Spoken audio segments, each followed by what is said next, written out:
the moment we open our mouth to say something, they shut us down. And for the next 2 hours, my friend and I did not say a word.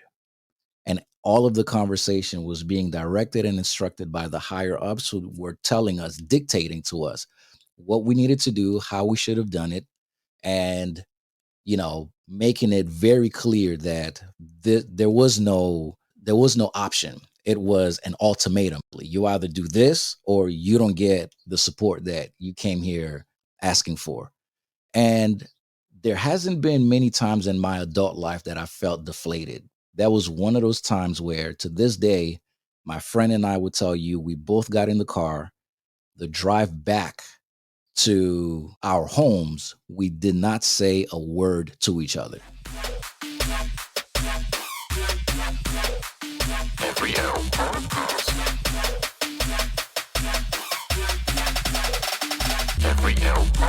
Welcome, ladies and gentlemen. I'm your host, Matt Brown, and you're listening to the Every L Podcast. Each episode, we'll have a different guest come on and talk about when life hands you an L, is it really a loss or is it something else?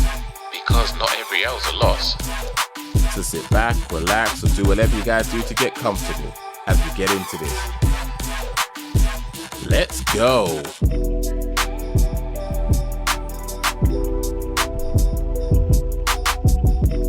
Welcome to another episode of Every L Podcast, where every episode, different guests come on and talk about the experiences they've gone through, whether positive or otherwise, and how they navigated that. Did they do it the healthy way? Did they do it the unhealthy way? What support do they have in place? Because we've all kind of experienced times where we've had plans made and we're like, right, everything's going to go off like this without a hitch. And then a hitch happens and you react. I have guests come on who share things that's personal to them and are willing to describe what the journey looked like from the beginning, where they feel is the beginning, up until said point where they feel they've come full circle. And today I have a guest on who actually has been on previously. He's a fantastic guy. We've known each other for a few years now, coming to think about it.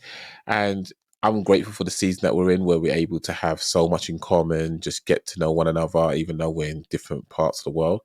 And I think that's the beauty of the podcast itself as well. It just connects people with other people who can go through similar journeys, but not necessarily to be in your parameters, so to speak. But ultimately, this individual, I've praised him up big time on the last two episodes, actually, if you want to go check them out. I'm not going to do too much of it this time because I honestly feel fearful for his head size, because it may just explode, and he's wearing headphones right now, so can't be doing that. But this gentleman is so steadfast in what he does. He takes parenting very seriously. He's very professional. He's very good at what he does, and he does everything with purpose. And that's something that can only help me be a better version of myself by just being around someone like him. And not only that, he's just cool people. He's just good vibes. So people, go check out his podcast. He does have one. I'm not going to tell you what it is because I'm going to let him drop it in his intro. But I'm grateful for this individual that's going to be talking and sharing a little bit more of his journey from where he was to where he is.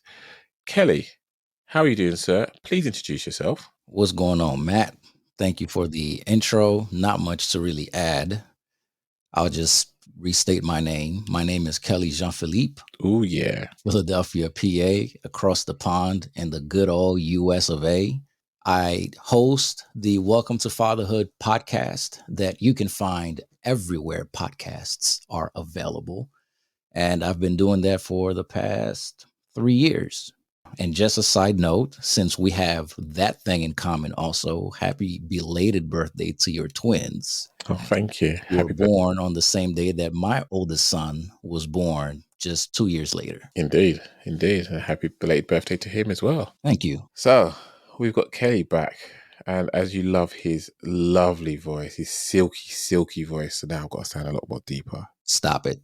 That old, yeah, you know. Fun fact, I actually used to love Vin Diesel's voice. Like back in Pitch Black movie, like his voice was that voice like, how do I swallow a frog and sound like that? He just sounds on point. Like I felt like if I was a woman, I'd probably got pregnant from just listening to him. Like, oh my gosh. Oh my word. His voice, oh damn it. So yeah, hopefully I can replicate that in some way, shape, or form. Let's have a look. So, folks, you know how it runs. I get these sent over to me. I don't know much more than what I see in the text form, but I'm happy to delve into and explore a little bit more. So Kelly said that he would like to talk about the loss of religious identity. So that's interesting to me because that kind of makes me feel like, and this is my personal opinion, just off the take, is being involved in a religious setting, maybe a church, and just kind of going through the motions, but not really knowing who you are and how you fit in with what you believe versus what rituals and what practices you are continuously doing. But that I'm happy to be corrected. Please, sir, take it from the top and tell me what happened. Yeah. So the story goes back to the beginning, not like Genesis beginning, you know what I mean? But like the beginning. So I was raised in a family of Christians. I mean, my mom's side of the family in particular, I have about 3 or 4 uncles who are pastors, went to seminary school and what have you. One of them recently graduated like a year or two ago from seminary school. So religious practice and religion in my family, my mom's side of the family, is huge. My father, who was of a different religious background when he and my mom met, had to be converted to my mom's religion so that they could get married, that kind of stuff. So that has been my upbringing. I see the world through religious lens or theological lens. Like that's all I know, and I don't know how to be anything other than that. Also, culturally speaking, being raised in a family where religion was so or is still so important, and particularly every single male who's born in the family, it's almost like, hey, are you going to be a religious leader also? Are you going to be a pastor? And that's like the trajectory that the families kind of push you into. um, I always had a sense growing up that that's what my destiny would be like, because my mom made it very clear from the beginning. She would tell stories of when I was first born and I had some medical complications and how she prayed. And she was like, Lord, if you deliver my son, then you can take him into your service. And so she was always like, you are destined to be a pastor. And early on, I was like, hell no, I'm not, because too many of my family members are already doing that. And I've always been not necessarily a rebel, but someone who wants to blaze his own trail, right? Like it has to make sense for me to do something before I go ahead and do it. And not just because everybody else is doing it, I'm going to do it also. Oh, well, this is important too. So eventually, if you go back and you listen to the first time that I was on this wonderful platform, I spoke about a very devastating breakup that kind of changed the trajectory of my life. The result of that is that I myself ended up going to seminary school. Womp, womp, womp. Like all the things that I said I wouldn't do, I ended up doing it anyway.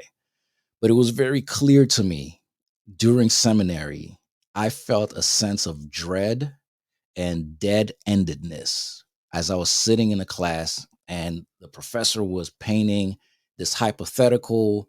And based on the way that I responded to the hypothetical, he made it very clear that I was a young idealist and that the real world would not treat me so kindly. And I was like, there is no way in hell I'm going to graduate with this degree, a master's of divinity, go look for a pulpit position, and then just let the rest of my days wither doing that and like babysitting people.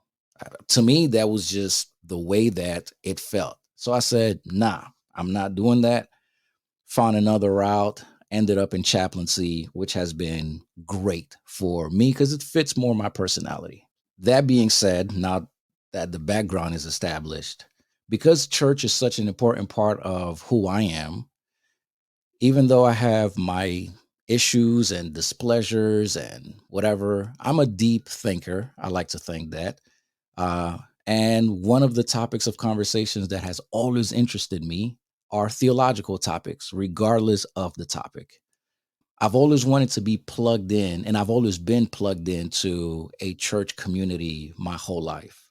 back in 2019-ish, like summer of 2019, if I remember correctly, something started happening at the church that I belong to where the higher powers that govern the uh, I don't even know how to explain it, but the structure of my religious affiliation is you have a conference that is composed of a network of churches. And so the conference, who itself is underneath a more general conference, all these tiers of hierarchy, whatever, um, they have say into who gets placed where and for how long and all of that stuff. So, unfortunately, our senior pastor passed away suddenly of a heart attack. And that completely sent our congregation into a tizzy because the church that I belonged to was predominantly a young adult oriented church. All of us were in our mid 20s to early 30s, some even earlier 20s, working professionals. Some had already started their families. So we were young adults and we wanted to do things different than the churches that our parents and grandparents came from, right? Never really challenging like the core pillars, but definitely raising concerns, which we were then labeled rebels for because you just don't do that kind of stuff. So, long story short, our pastor passes away. We asked our higher ups if we were going to get a pastor, and they said no. But we came to find out later that through some backdoor way, they were trying to send someone to the church that to try to redirect the focus of the church towards a more traditional style service. We had a non-traditional style service. You know, we didn't care how people showed up. We had live music. We had a live band. Guys would, go and preach in like jeans and t-shirts and stuff like that. I mean, it was just like we ate meat at the church, which apparently, the traditional, you just don't do those type of things. So we were trying to break away from that because we felt like, the world is changing and we need to change along with it. And the way that our parents did things, while we're not condemning it, is just not fitting to whatever. So that caused a rift within the congregation and the body when we found out that the politics of our higher ups were really influencing how things were happening. And some of the guys, if not most of the guys, decided, you know what, we're going to start our own independent thing somewhere else. Well, we were labeled all sorts of things by the higher ups. We were told all sorts of things, and that was that. But where I come into the mix is that now I am in between this fractioning that occurred in the congregation because I have deep ties and deep relationships with people on both sides of the aisle. And now it seemed like people had drawn a line in the sand or were forced to draw a line in the sand. And one group left, which was the majority of the congregation, and a small remnant remained. And they were asking me to now step up and take on a leadership role, which would have sent a clear message to the majority group that left that I was going to hitch my wagon to their horse, but I couldn't do that because of my ties to the other. So I felt like in between and I couldn't be neutral. So that's number one. Number two, because of my personal seminary experience, there were tenets of our faith tradition that always bothered me, and I started to question certain things. And as a result of this thing and not being able to find a church community, and then the pandemic happened in 2020. So now I am without a church community. I have all of these questions. And people are just like lying in the sand, and I am in no man's land. So for the first time in my life, I was experiencing a crisis that I just didn't know how to resolve. And I felt out of sorts. And I was in so much distress because here is an aspect of my identity that has now been, it just felt like it was being ripped away from me, or whatever the feeling was. It just was not a good feeling, Matt. That sounds a lot to take on board. Was that over a long period of time, or was it quite a short turnaround from when he passed?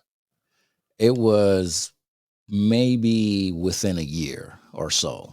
Wow. Yeah, pastor passed within a year, and then all of these things started to cascade. And yeah, while we were still grieving and trying to figure things out and what have you, and all of these things were just being put in motion. And yeah, once once we found out that the higher ups were playing games and did not take us seriously, and they had other plans that were completely against our values and what have you, and to be fair, there was a history of that happening. Like, the relationship between that particular congregation and our former higher ups had always been tenuous. On the one hand, they were like, yeah, it's awesome, there's a young adult oriented church that is doing good things and we want to support it.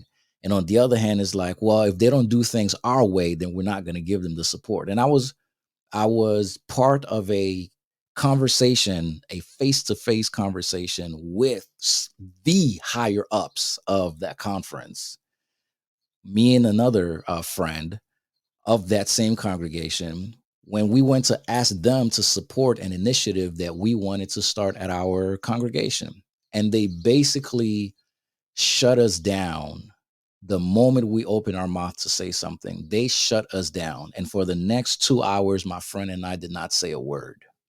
And all of the conversation was being directed and instructed by the higher ups, who were telling us, dictating to us what we needed to do, how we should have done it, and making it very clear that there was no option. It was an ultimatum. You either do this or you don't get the support that you came here asking for. And there hasn't been many times in my adult life that I felt deflated. That was one of those times where, to this day, my friend and I would tell you, we both got in the car, the drive back to our homes, we did not say a word to each other because both of us were quite deflated as a result of that. So it had been years where the relationship, in the public spectrum, it was like, yay, good for you guys. But in the private conversations, it was like they were setting us up for failure. So when we took matters into our own hands, and this was the first time that I ever been a part of that. And like I said, my identity is tied to my religious tradition, to my ideology. I mean, the whole nine. And now, for the first time in my life, it was like, theologically speaking, I am in a very uncertain place. The community that I invested a lot of my personal resources in was now split and in shambles. A pandemic, and becoming a new father and trying to figure all of that stuff out. And it was just like I was free falling. And how did that impact your faith at the time? Because if you'd pour so much resource into it, clearly, you studied, you're well versed in it all, you believe in it because it's part of your culture, it's part of your upbringing. And now, and this is me putting my personal little topping on top of it, is as much as you're all about the faith, you believe in your religion with your relationship with God, and now you're seeing the flesh dominate what you feel like you have no place being here. But if this is happening now, how long has this been going on for? And was it that it was less overt before? Did that play on you at all? Yeah, man. I mean, it just showed me, it reinforced a lot of the things that I had felt during my 2.5 years in seminary. Personally, I did not have a good experience going to seminary, particularly for that reason. because it became my experience exposed me to a side of what it means to be involved in religion and church and particular traditions and what have you, that is scary. Not that I'm not saying that, it shouldn't be that way, because listen, at the end of the day, we're all human beings. We are all flawed. We are all trying to figure this thing out.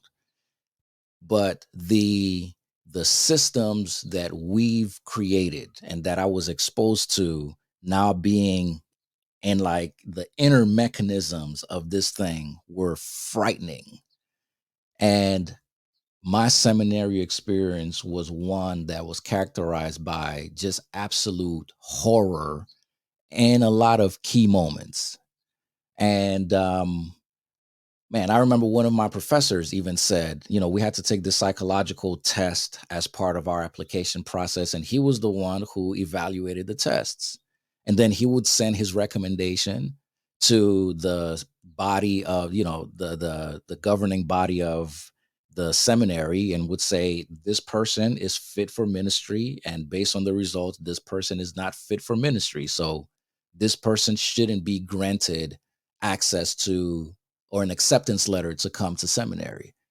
And we're sitting in this man's class, and he flat out said, some of you that are here have no business being here, because I gave my personal recommendation, my professional recommendation, based off of your assessments that you sent back. Yet they keep accepting everybody.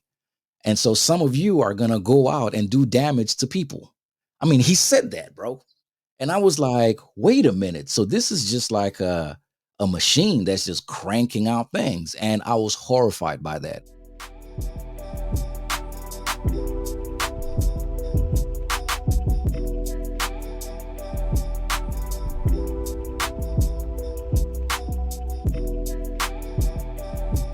So I want to say, like, being there was the beginning of my deep questioning of the tenets of this faith that I had inherited since the moment I was born. So now nothing was as simple as, oh, this is what I've always believed. Now I started asking the why question, like, why is this that way? And I am going to say this with a level of certainty. I don't care what organization, what affiliation someone has. The moment you start asking certain why questions, you paint a target on your back, and you start to ruffle the feathers a little bit. And I don't think I've caught the attention of anyone higher up who would care about my lowly peasant status. But it was important for me to start examining, questioning for myself the reasons for the reasons why I believe the things that I was taught to believe. So when it comes to praying, did that impact that at all? Yeah, because my prayers were like, God, what the hell is going on here? I need you to help me make sense of this. What never happened, I never lost my sense of personal faith.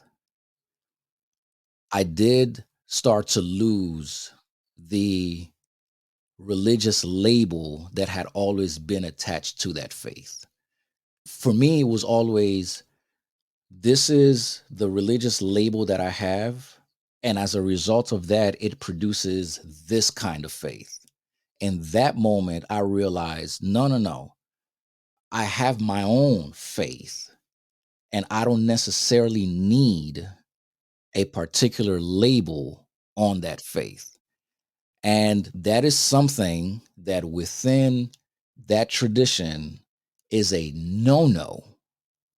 I mean, there is an internal thinking and mentality within the tradition that I was a part of that makes it very clear, once you're outside of that label. In fact, I'll share this story with you.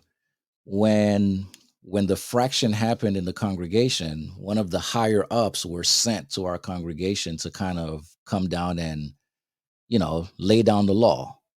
And this man said, without mincing any words, anyone who belongs to this group that has left the congregation has basically sealed their fate. Need to find the scripture verse where that comes from. So, according to certain people, we are not just on the express train, but we are driving the express train to hell itself. And, that was off putting. But like I was saying earlier, there is an internal culture and belief system within that tradition that justifies someone of a higher status like that to make a claim like that about people. And it's just one of those things. That sounds harsh. It is harsh. And very difficult to wrap your head around, because I've had my personal experience with that, and that when I get into something, I'm really into it. So for those that don't know, I got baptized at age of 17, and I was in it. I was in it. Problem is that because I was in it so much, I saw a lot of stuff behind the scenes, and it wasn't just at that church. It seemed to be any church I went to. People just felt really comfortable enough around me to just show me what I didn't want to see. Mm-hmm. And it got to the point where I had someone, I love her even to today. She would laugh at me because she'd watch me at church and they'll sing a song, and it would be something like, "I'll wake up in the morning and I praise your name," and all this stuff. And I'm like, you don't want me to lie, but you're trying to get me to sing this song. I'm not a morning person. So why am I going to lie to you and tell you I'm going to wake up in the morning and sing your name? I don't do it. I barely even, I'm not even happy that it's dawn. Like, I promise you, I'm vexed. And you're telling me to lie. And then I say, "You're so funny." I'm not trying to be funny. I'm honestly just here. And it took a lot for me to sort of work out what I wanted and why I felt the way I did. But I think I'm at peace with myself in terms of how I am and what I'm about. But initially, it wasn't the case for me. Mm-hmm. And there's a lot of soul searching and realizing I couldn't talk to a lot of people because what I was saying potentially was, they're a white towel and I'm a speck of dirt. Once you get a speck of dirt on it, it's not like, oh, but there's still more white than dirt. No. I've contaminated that. So as soon as I come to them and go, "Oh, you happy, you clappy, yeah. Have you thought about this?" And all of a sudden it spread. That's how I felt. Did all your family attend the same church, or were they at their own, in different locations at their own churches and whatnot? No, we attended, like, in terms of the same church building. Yes, there were times when the families who lived in the same city, same parts of the city, would attend primarily the same church building. Across the family, in different locations, we all attended the same denomination, yeah, on a consistent basis.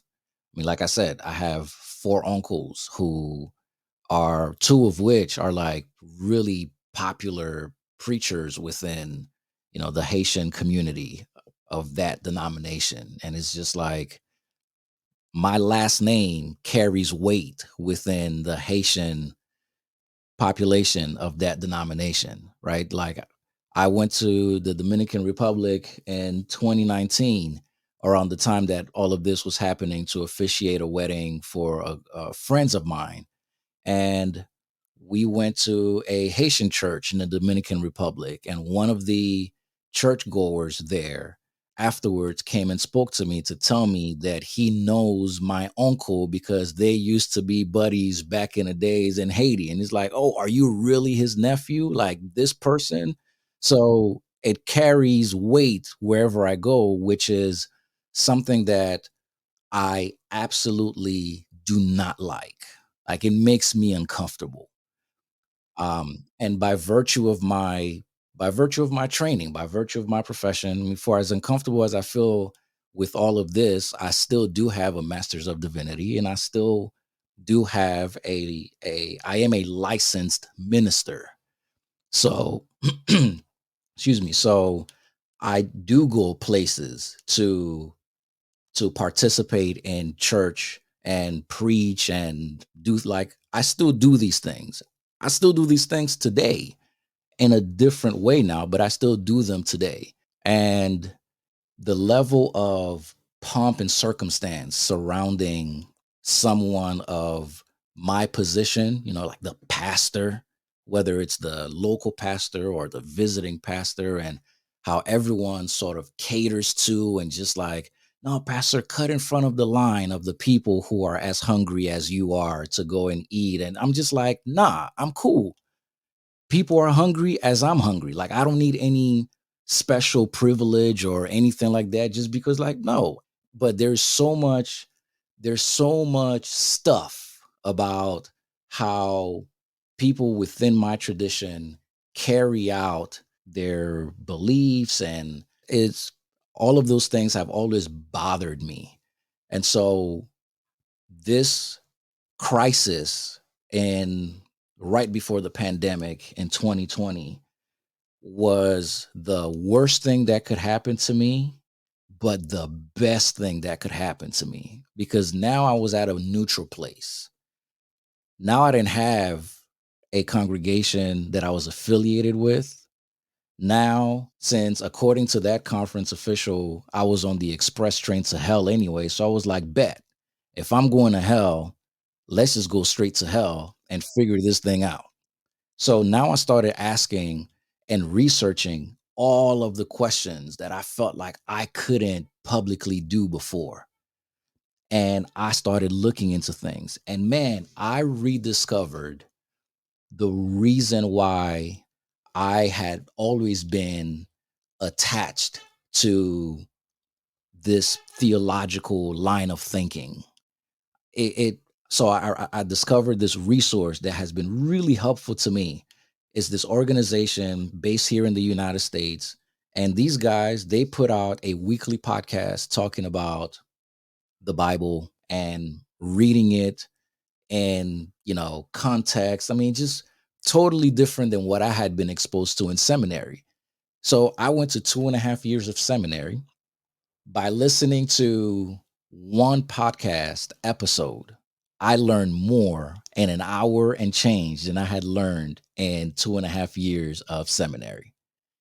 So then they were producing content that was addressing the very questions that I had always been asking. So then I'm rediscovering, oh, this is the reason why I'm one of those people on planet Earth who believes in God. And now I can actually build a reason, a response, a case for why that's the case. It wasn't so much more, this is what I inherited since I was born.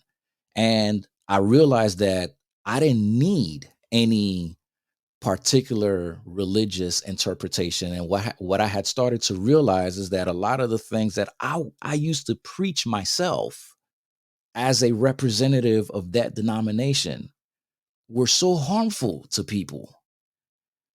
And so I was gaining this new perspective that made me feel so um what's the word I'm looking for? I was horrified at myself and my participation in what I saw as this machine that was just cranking out people who sounded the same, who thought the same, who did the same things over and over and over again, with very little room for creativity, with very little room for interpretation, with very little room, because everything was just cookie cutter.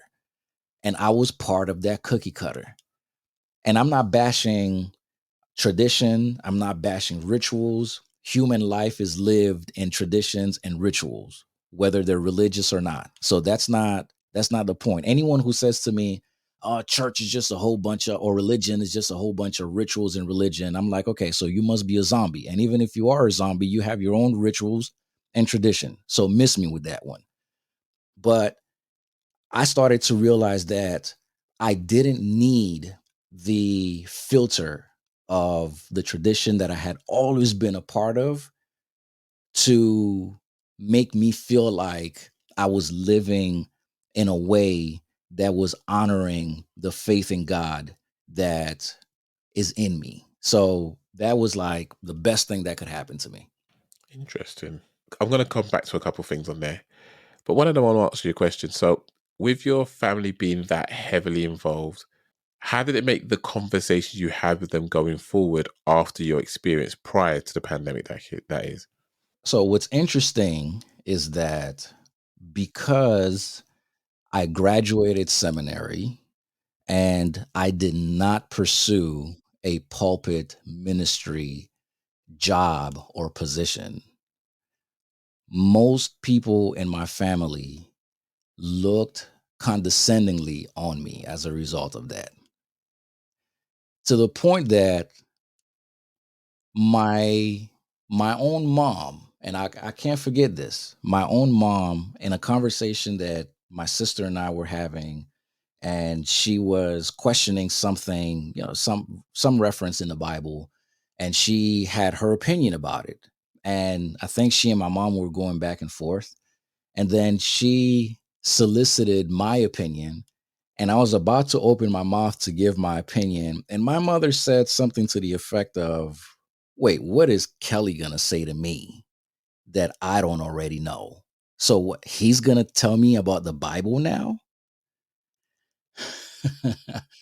That was very hurtful because that communicated very clearly that, number one, you have no position, you have no platform to speak on because you're not like a pastor like your uncles are and like the other people are in the tradition. So we don't have conversations about any of that. I just have heard through the grapevines and I felt the looks, and I felt the, when I first told one of my pastor uncles what I was doing as a chaplain, it was like, oh, okay, cool. There was no it was more like a, oh yeah, that's nice type of thing. And humbly speaking, not every pulpit minister can be a chaplain, but I will say a good number of chaplains would make excellent pulpit ministers, because chaplaincy, at least in the way that I've experienced it, um, it teaches you to deal with people and to listen to people and to relate to people who are going through real life things in a way that truly makes an impact. And it's not so focused on maintaining a particular view or interpretive tradition or, dogma or any of that stuff. I feel like I'm bashing these folks, but I'm really not, dude. Do I'm just speaking from my you know experience. what? I get it.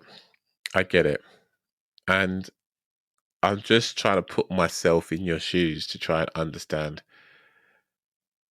where you feel you can get out, to just breathe, to just feel that you have time. But then you did allude to it, saying that you had COVID hit and you was allowed to just remove yourself from that situation. But I'd imagine, and correct me if I'm wrong, were there people still reaching out to you just as lockdown was happening anyway, because they still wanted to have traction, they wanted that thing to move?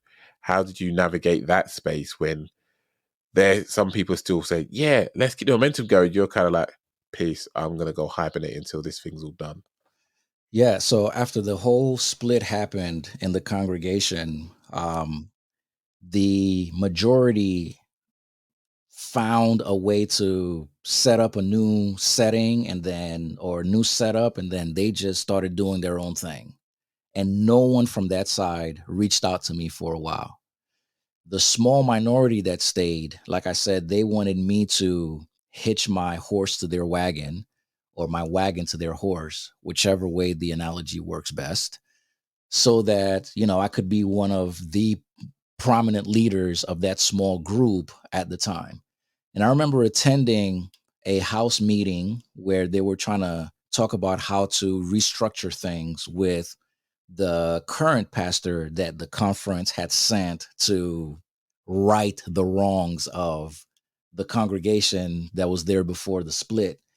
And I didn't like the attitude that they had towards the majority group that left. I didn't like some of the expressions that were being made because, prior to that fraction, we were all really cool people. I mean, we still are really cool people, but that fraction really created this divisive thinking where all of a sudden someone that, people who were cool with each other 2 weeks ago were now, one of them was clearly being cast as the enemy. And that didn't sit well with me.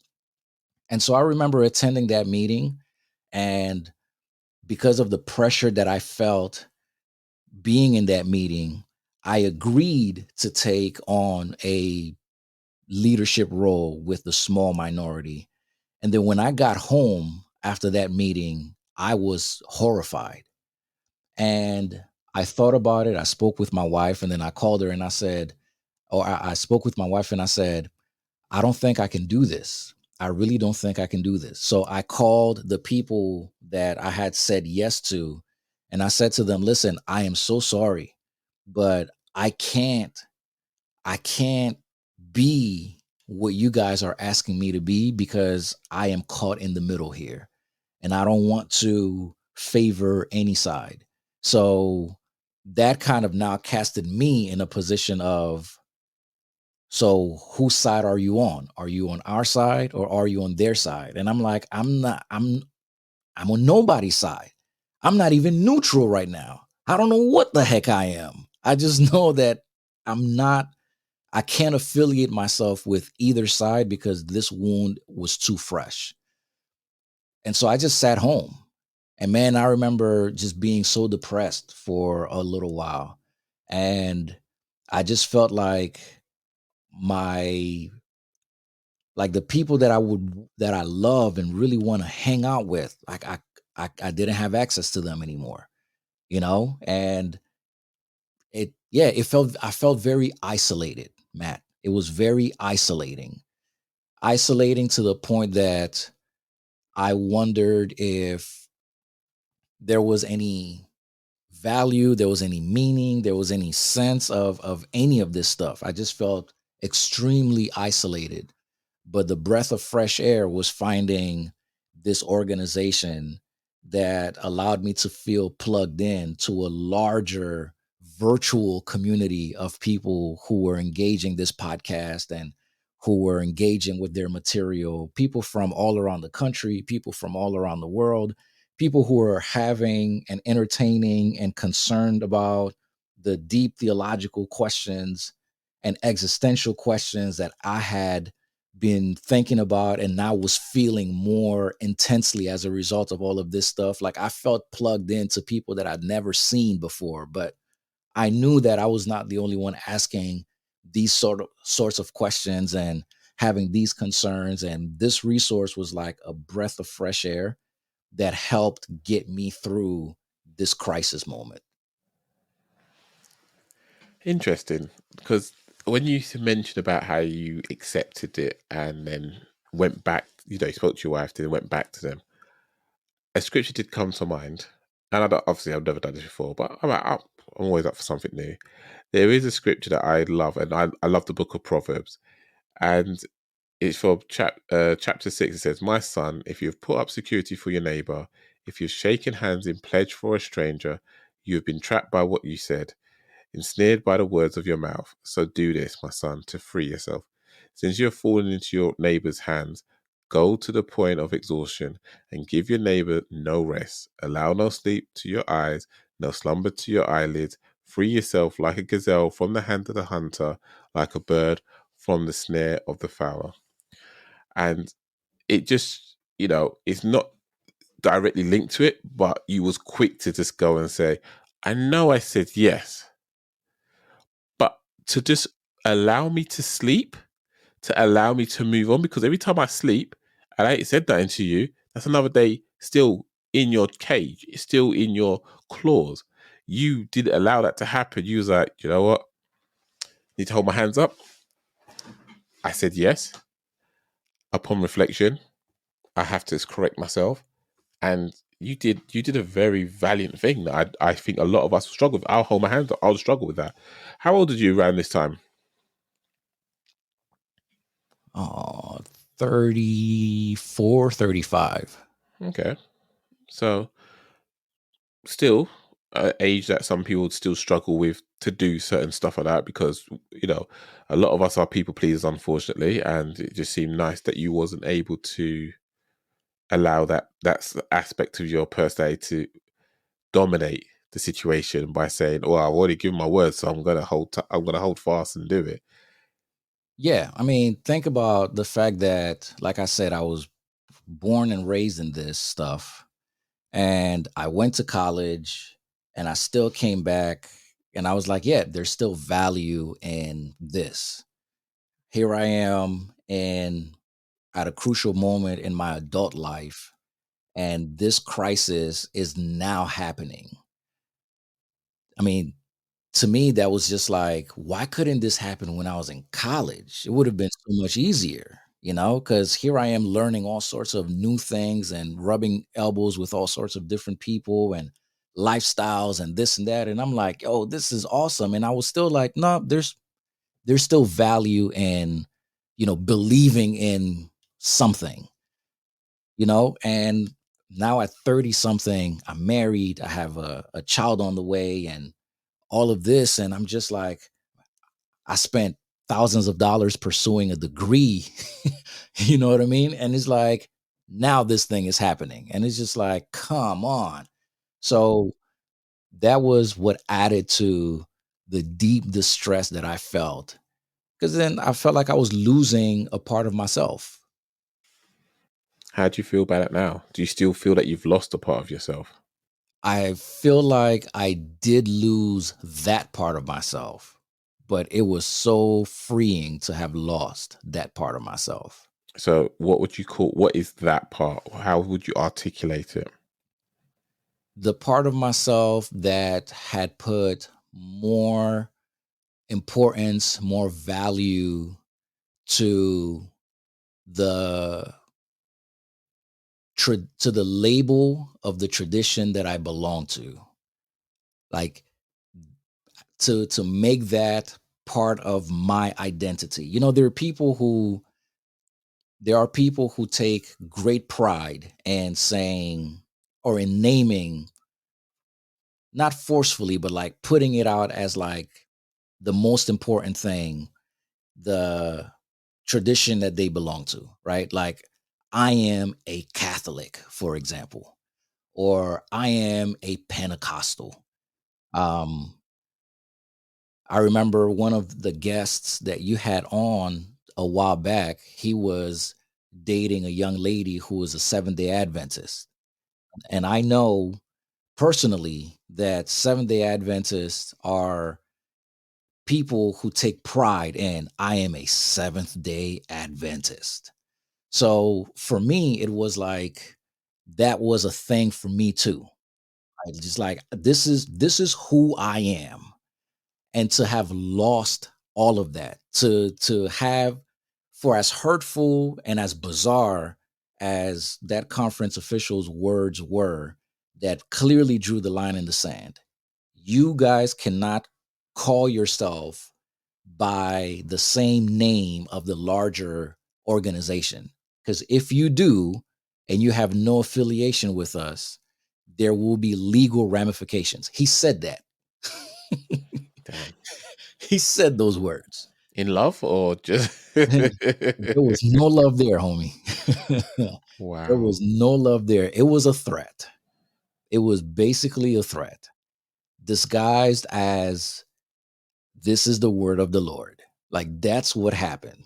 It was clearly manipulative, and it had all the wrong intentions behind it. Even if my congregation tell me they don't want me now, treat me like a rodent and find a way to flush me out. These little haters want to put me to the test because they look good but fake like silicone breasts. So for as messed up as those words were, the gift inherent in that is that it freed me from having to retain that label that so defined not just my life and my personal history, but that of a large part of my family. When I tell you my mother's side of the family, siblings, cousins, I mean, like generations, belonging to this tradition. So, it's not as simple as, you know, it's not as simple as when, you know, if I remember correctly, your family is Jamaican descent. Yeah.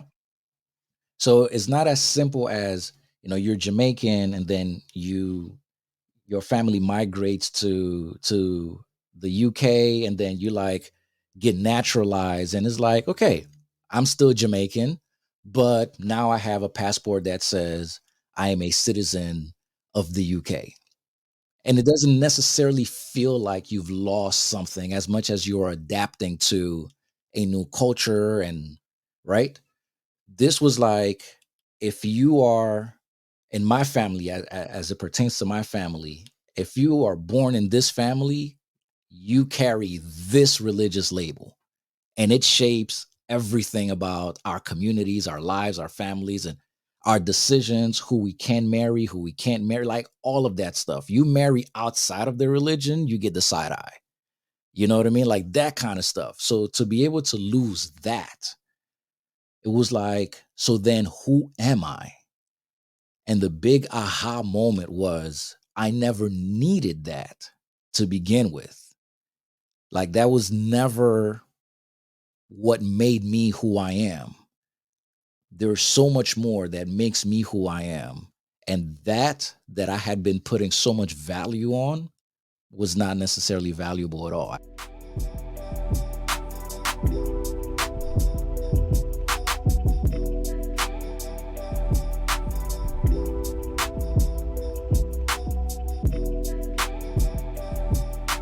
So that aha moment, what was the tipping point for that?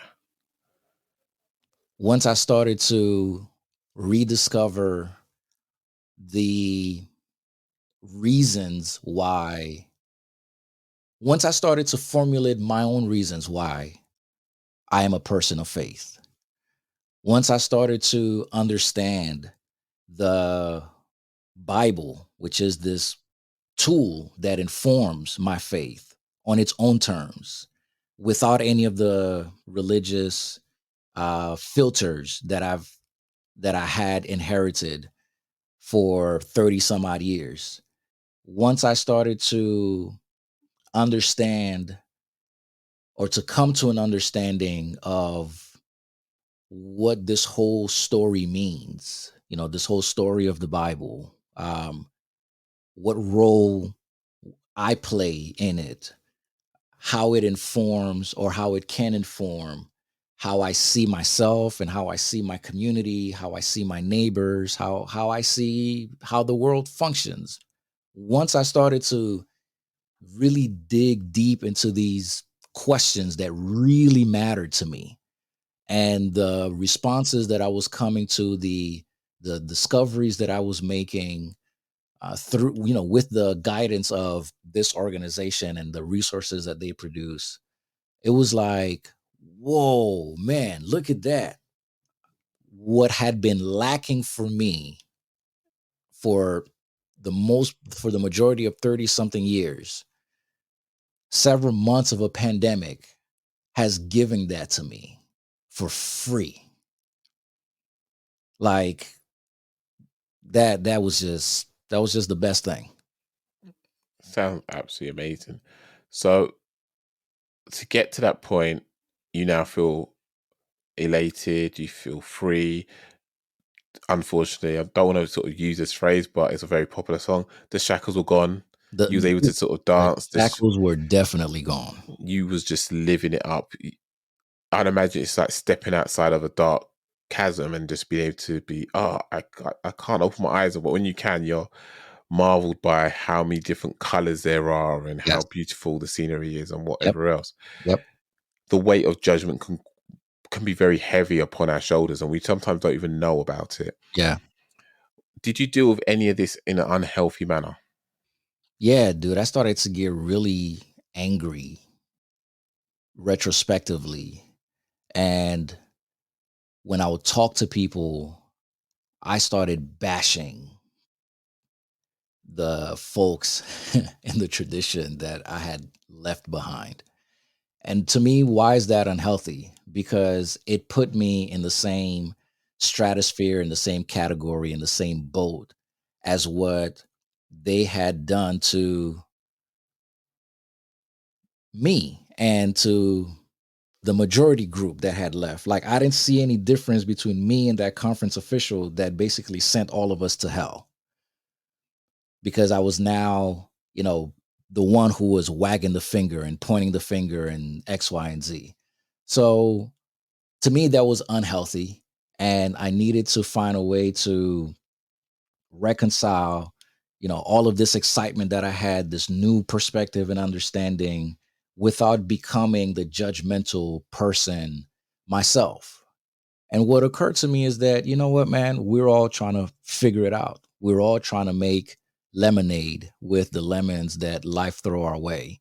And just because someone is struggling to squeeze the juice out of their lemon doesn't mean that they can't make lemonade. You know what I mean? So that's where I settled on. And it was like, okay, I understand why that perspective would lead people to say certain things, to think a certain way. I get that. I have a different perspective now. It's not better, it's not worse. It's a different perspective. So now the challenge is, how can I still look across my own face to the person that has a different perspective than me, and still treat them with the dignity, kindness, and respect that they deserve, regardless of the perspective they have? And how can I still communicate to them the value of my perspective without putting down their perspective? And so that has been my approach now in talking to people who are deeply rooted in that tradition. It's like understanding, look, I'm not discrediting anything that you believe. This is just a different perspective that I would like to offer. And if you're able to engage in a conversation like that, then that's gold. Brilliant. So going through that experience, if it's not an L, what are you calling it? If it's not an L, what am I calling it, Matt? I'm calling it freedom. Nice. Yeah. The shackles have fallen off, bro. Very nice. Free at last. Free at last. Thank God Almighty, I am free at last. That's good. That's good. So if you could rewind the clock and go back to a point in time when you was going through it, when would that be? And what would you say to your younger self to help you not give in? I don't know when that would be. Maybe that would have to be some point within the gestational period. If I could hear myself and I would say, hey, dude, you're going to be all right. I don't know. I honestly don't know. I don't know if my mentality back then would have been receptive to my mentality now. Yeah, because I can tell you of instances where I was one of those kids who believed in my former religious tradition so much that I used to tell some kids my age that if they didn't do ABC, that they were in danger of going to HELL. Like, I was that guy. I used to be that guy as a teen, bro, as a teen. And there were some, in air quotes, sermons that I preached that I made some really bold claims. And over the past 3 years or so, some of them have been flashing back in my mind. And I'm horrified that these words came out of my mouth, because I don't know the damage that I caused people who were listening to my words during those worship services where I stood up to say, this is the word of God. I mean, it's a really chilling thought to think that there are people out here who have heard me as a representative of the word of God or whatever. And because of because I was irresponsible with what I was doing and what I was saying, I conveyed something detrimental to them that is not true or is not the case. So, yeah. So, yeah, it's obviously I take this responsibility very seriously. Um, for all the talk about religion and all of that over the past several years, and how much religion has hurt people and whatnot, like I empathize with that, because I just confess I've done that, and it's been done to me.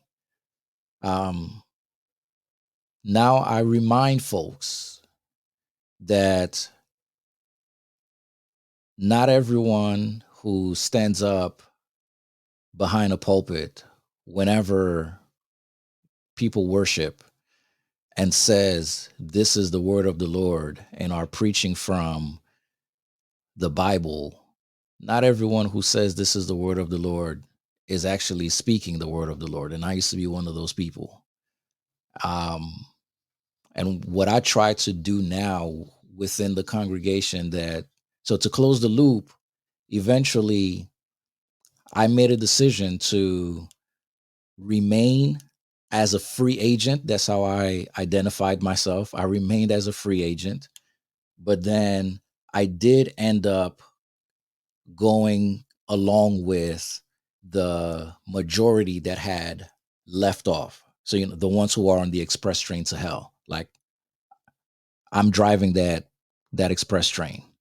So I went along with them. And what I've tried to do within that congregation now, which is an independent congregation, is to hold us accountable to the history that we came from, and to also hold us accountable to developing people within our congregation who are critical listeners and critical thinkers, so that we don't get to the position of thinking that whatever we say is gospel.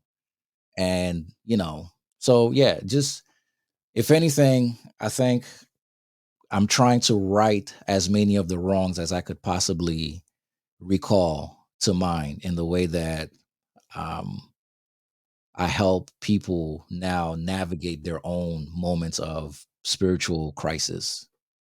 Are you proud of your achievements since going through all of that to come out the other end the way you are here and now today? I am grateful for them. I'm grateful for the rough patch. I'm grateful for the moment of crisis. I'm grateful for the rediscovery of, or the discovery rather, of the faith that I currently have. I'm grateful for the things that I learned and that I knew, and the faith that I used to have. Yeah, I'm grateful for all of them. Proud, I don't think I did anything necessarily to be proud of, but I'm grateful for all of those experiences. That's good.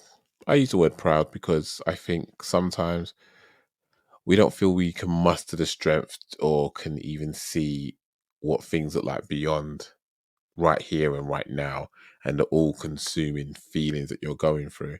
And I think it's really important for people to always remember that our heart and mind are in a constant battle daily, because our heart wants us to feel good, feel love, feel valued, feel all the good feelings.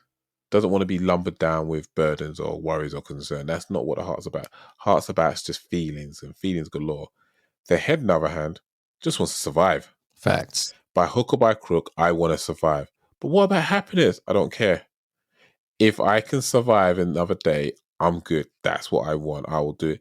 But it's cold outside. I don't care. Logically, it makes sense to do this rather than do that. And you're always wrestling with, is it worth feeling good versus getting a job done or getting what you want. And we're trying to achieve a perfect equilibrium between the two. And for sometimes it feels like it works, other times it doesn't feel like it works. But ultimately, when it comes to things like, are you proud of your decisions? Are you proud of where you've come from? I think it can, for me personally, and everyone's different, I completely respect that. I think it's important that we should be proud of some of the things we've overcome, because there was no roadmap afforded to us. There was no potential trailblazer in front of us. This is a completely new, off the grid map that we are creating. It's a new chapter in a book that has not been written that we are writing. We're even making up words as we're going along in this, and it can be very scary. So I'd like to think that people would be proud of where they are versus where they're coming from, especially with the lack of information. Even if they had, faith the size of a mustard seed, you still had faith and you still put that foot in front of the other when it could have been easier to just sit there, close your eyes, and just wish it all away. So I think from the sound of it, you've done an amazing job, like just to navigate all that space and to not let that spin you in such a way that your faith is completely gone and you further lose yourself and your identity of who you are. But it sounds really encouraging that you have that ability to still have a relationship with your family. You're able to still instill what you feel is important to your kids, feel that you can have that fellowship with your wife and other people who share similar faith, and ask those challenging questions, those tough questions. There is a movie that I'll recommend, and it's called The Man from Earth. I don't know how many people watched it, but it's definitely not a high budget movie. But it is so thought provoking that I've watched it multiple times, and I sit there and I watch it, and I'm not going to spoil it for people, but it's just a matter of, it's a guy who doesn't age. He's about to leave the area because he's realizing that people are clocking on that he's not aging. And as he goes, there's a whole bunch of people that come around to surprise him, to help him pack and move on. But they're all a series of professors. You've got a theologian, you've got a science professor, you've got a historian, you've got all the different people. And then they hypothesize about what if a Neanderthal stopped aging and walked through time. And they even cross about Jesus and what he did. And I promise you, at some point it felt like I was blaspheming thinking about what this was and getting excited about it. But ultimately it helped open my eyes to a world of possibilities, and not being allowed to question things for me is a red flag, if anything else.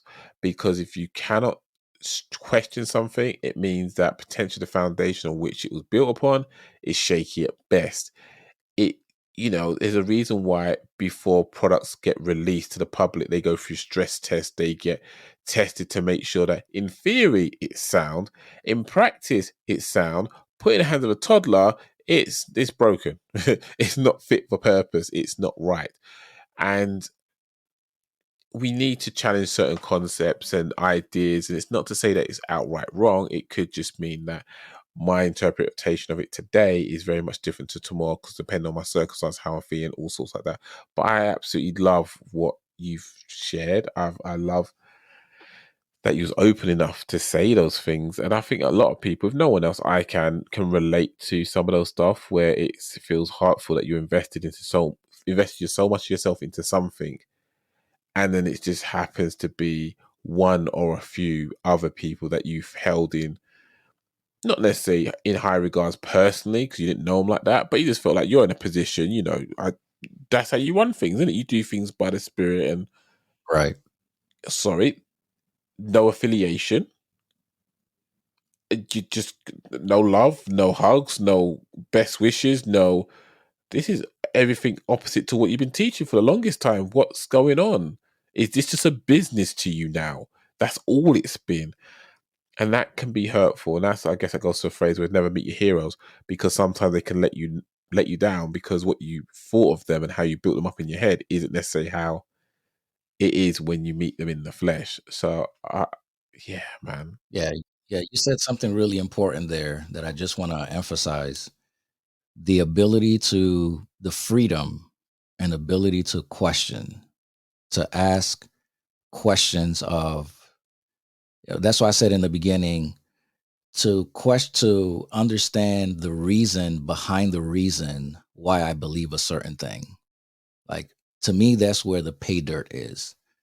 There's a reason why we believe everything or whatever it is that we believe. But what is the reason that we think that that's a good reason to believe it? To me, that's like a next level thought and understanding and questioning and discovery and all of that stuff. And to be able to ask those type of questions and to be able to now be in a place where I welcome people and I even encourage people to ask those questions has been something that I've gained from this experience. Now I can ask questions without fear of reprimand or feeling like, if word gets to the people who are the higher ups, then I'm going to be marked as a rebel or heretic or whatever. Like, I don't care. Like, it doesn't matter to me anymore.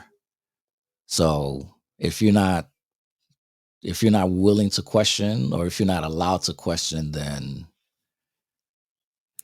Red flag. yeah. Red flag. I yeah, I could go on about that so much, but you never know. Might be a solo episode one day.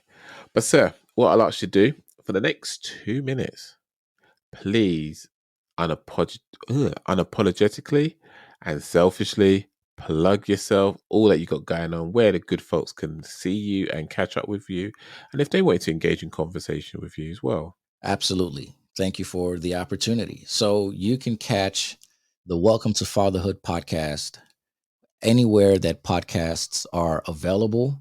It comes out every Wednesday in the United States, beginning at midnight on Wednesday. So that'll be about 6 o'clock, if I'm not mistaken, your time. Possibly.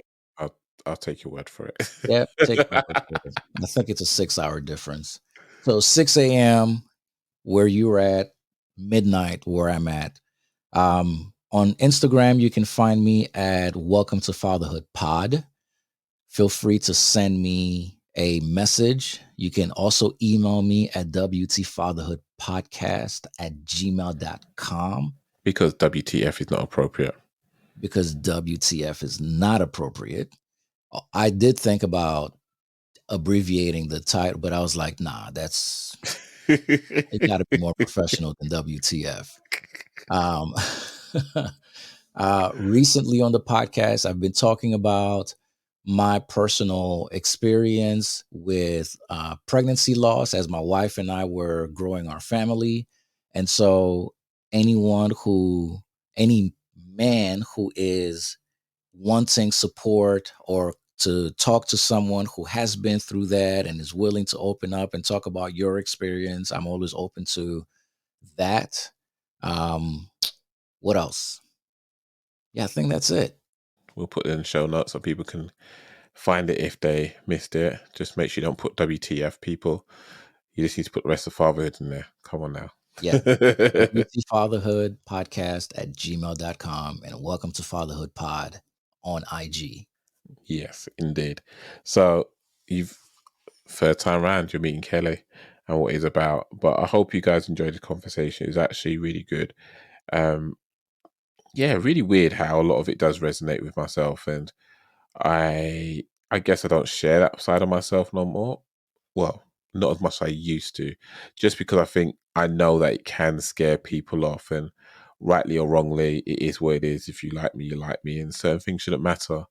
It's not that, oh my gosh, he's a Christian. He's trying to force feed me. What?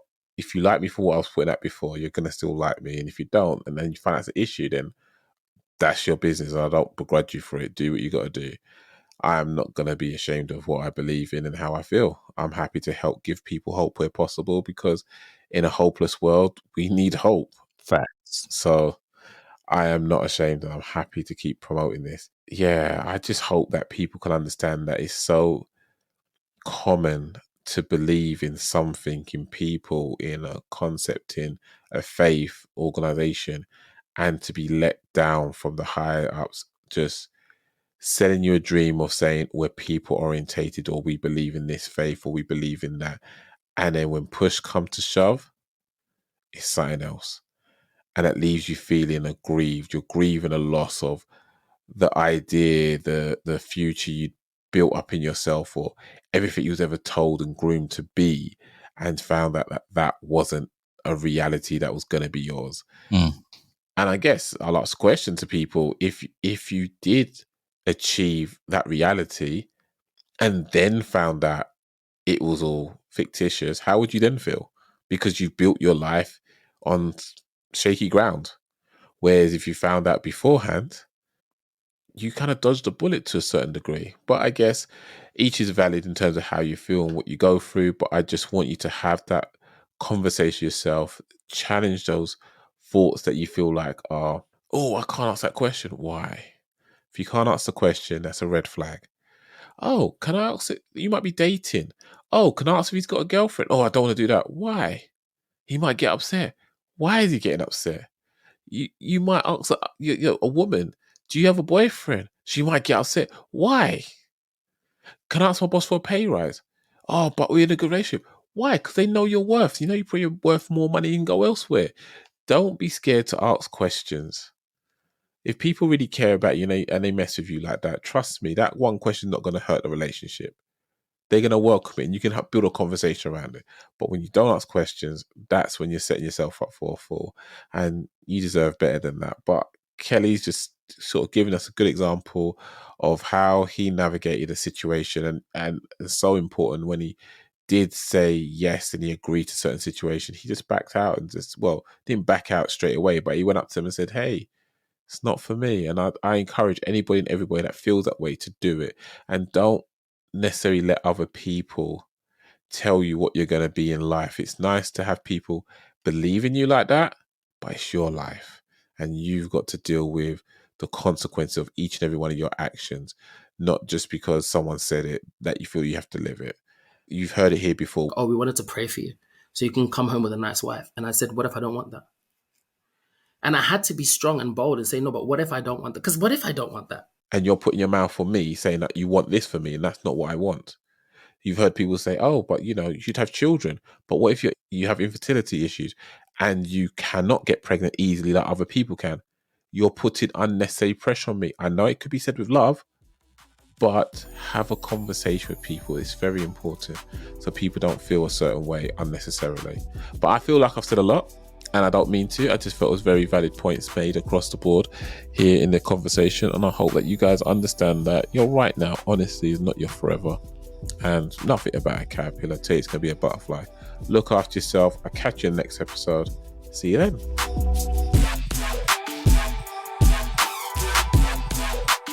Every L Podcast. Every L Podcast. Every L Podcast. Every L Podcast.